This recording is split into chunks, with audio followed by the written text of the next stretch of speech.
আমার নেত্রী বিএনপির সম্পদ না, আমার নেত্রী হচ্ছে বাংলাদেশের সম্পদ। বিএনপি চেয়ারপারসন ও 3 বারের সাবেক প্রধানমন্ত্রী বেগম খালেদা জিয়ার মৃত্যুতে গভীর শোক নেমে এসেছে সারা দেশে।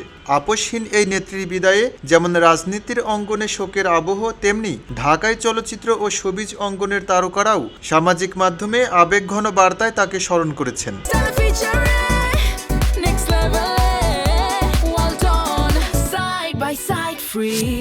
খালেদা জিয়ার মৃত্যুর খবর পেয়ে নিজের ভেরিফাইড ফেসবুক পেজে এক শোকবার্তায় দেশের শীর্ষ নায়ক শাকিব খান গভীর সমবেদনা জানান। খালেদা জিয়ার একটি সাদা কালো ছবি শেয়ার করে শাকিব খান লিখেছেন, সাবেক প্রধানমন্ত্রী বেগম খালেদা জিয়ার ইন্তেকালে গভীর শোক প্রকাশ করছি।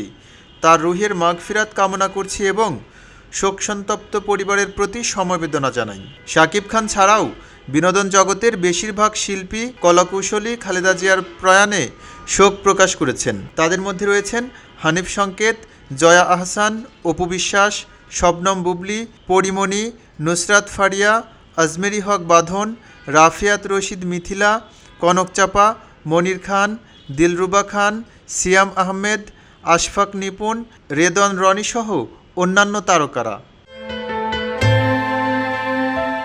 শোক প্রকাশ করে নগর বাউল জেমস ফেসবুকে লেখেন, শোক ও বিনম্র শ্রদ্ধা বাংলাদেশের 3 বারের নির্বাচিত সাবেক প্রধানমন্ত্রী দেশনেত্রী বেগম খালেদা জিয়ার ইন্তেকালে আমরা গভীর শোক প্রকাশ করছি। ইন্না লিল্লাহি ওয়া ইন্না ইলাইহি রাজিউন। মহান আল্লাহ তাআলা যেন তাকে জান্নাতুল ফেরদৌসের সর্বোচ্চ মাকামে অধিষ্ঠিত করেন, আমিন। শোকসন্তপ্ত পরিবারের সদস্যদের প্রতি আমরা গভীর সমবেদনা জ্ঞাপন করছি।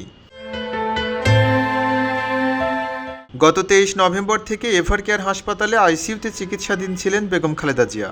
আজ ভোর 6টা নাগাদ তিনি ইন্তেকাল করেন। খবরের কাগজ, নিখাদ, নির্ভীক, নিরপেক্ষ।